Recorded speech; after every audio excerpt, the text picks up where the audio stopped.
کبھی سوچا ہے کہ قرآن میں ایک پوری سورت ایک عورت کے نام پر کیوں ہے؟ آج ہم قرآن کی 19ویں سورت مریم کو سمجھنے کی کوشش کریں گے، جو اپنی دلکش کہانیوں اور گہرے روحانی پیغامات کے لیے جانی جاتی ہے۔ اچھا، تو شروع سے ہی یہ صورت بہت خاص ہے۔ یہ صرف کوئی کہانی نہیں، بلکہ تاریخ کے ایک بہت بڑے واقعے کا بیان ہے، حضرت عیسیٰ کی معجزاتی پیدائش، اور وہ بھی ان کی والدہ حضرت مریم کی زبانی۔ لیکن حضرت مریم کی کہانی تک پہنچنے سے پہلے یہ سورت ایک اور جگہ سے شروع ہوتی ہے، ایک بوڑھے نبی حضرت زکریا کی ایک بہت ہی ذاتی اور امید بھری دعا سے۔ حضرت زکریا کے ان الفاظ میں جو بے بسی ہے وہ محسوس کی جا سکتی ہے۔ وہ صرف ایک بیٹے کی دعا نہیں کر رہے، بلکہ نبوت کی میراث کو آگے بڑھانے کے لیے ایک جانشین مانگ رہے ہیں۔ یہ انسانی کمزوری اور پختہ ایمان کا ایک گہرا اظہار ہے۔ اور پھر جواب آتا ہے، اور ایسا جواب جو تمام انسانی توقعات سے بالا تر تھا۔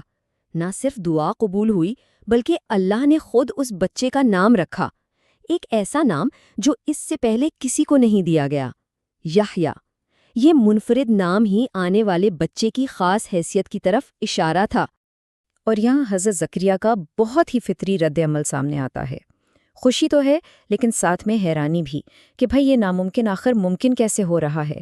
یہ ایک معجزے کے سامنے انسان کا وہ فطری شک اور حیرت کا لمحہ ہے جس سے ہم سب خود کو جوڑ سکتے ہیں۔ اور اب ہم اس سورت کی مرکزی شخصیت کی طرف آتے ہیں، حضرت مریم، جن کی کہانی ہی اس سورت کا اصل مرکز ہے۔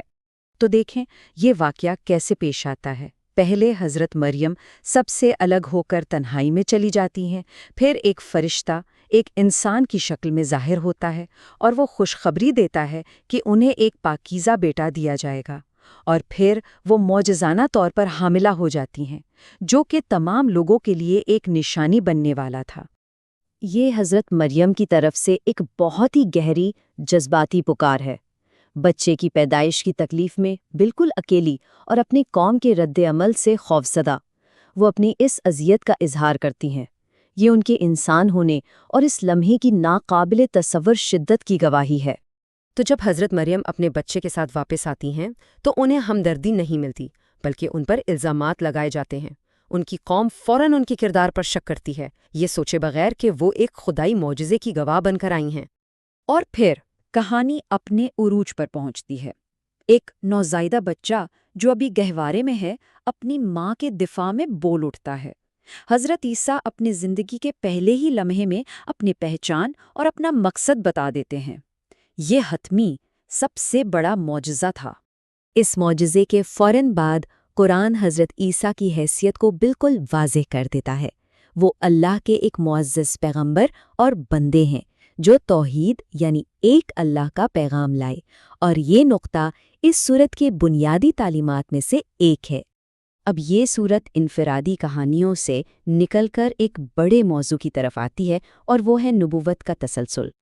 جیسا کہ اس فہرست میں دیکھا جا سکتا ہے، حضرت زکریا، یحییٰ اور عیسیٰ کی کہانیاں کوئی الگ تھلگ واقعات نہیں ہیں، بلکہ وہ پیغمبروں کی ایک لمبی کڑی کا حصہ ہیں جنہوں نے ایک ہی بنیادی پیغام دیا۔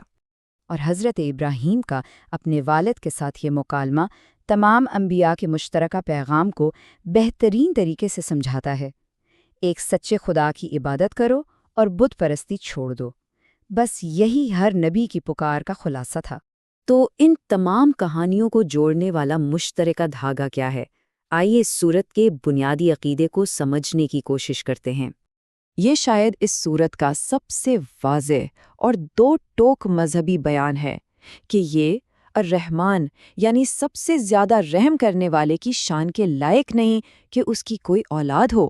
بنیادی پیغام یہ ہے کہ آسمانوں اور زمین کی ہر چیز، ہر مخلوق اسی ایک خدا کی غلام ہے۔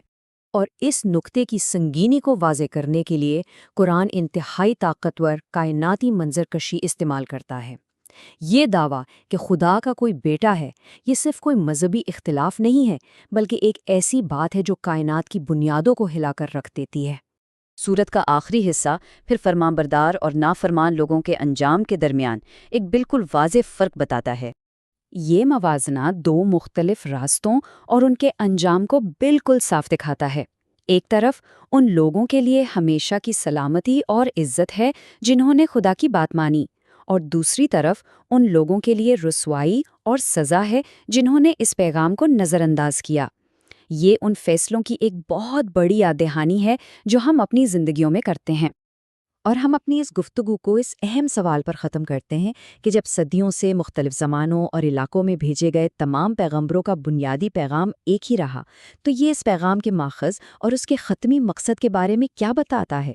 یہ ایک ایسا سوال ہے جو ہمیں سچائی اور خدائی رہنمائی کے بارے میں گہرائی سے سوچنے پر مجبور کرتا ہے۔